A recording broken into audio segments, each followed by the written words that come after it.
Now the next step in the process is to go ahead and pay these invoices. So I'm going to do that by creating a payment journal.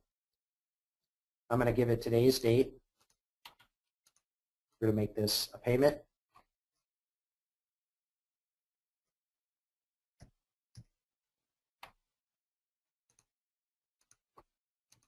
I'm going to choose the specific invoices that I'm getting ready to pay. I'm going to actually choose the vendor and the invoices instead of doing the suggest vendor payments.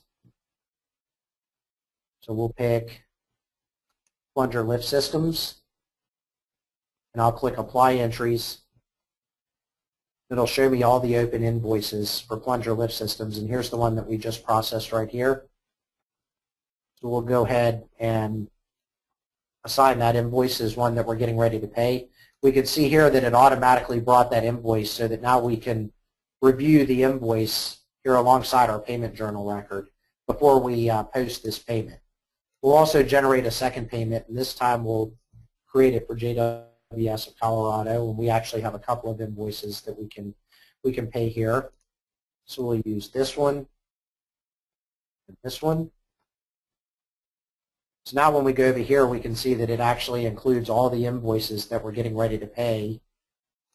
Then also, if there's any supporting documentation, such as the purchase order, then it shows that alongside our payment journal record here as well. So I have all the documentation that I need so that I can perform a review during my check run.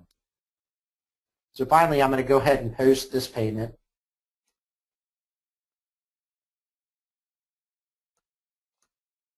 So now it posted my payment, and I can review all this information by going to the vendor ledger. So we'll go down and we'll find JWS of Colorado. We'll look at our ledger entries.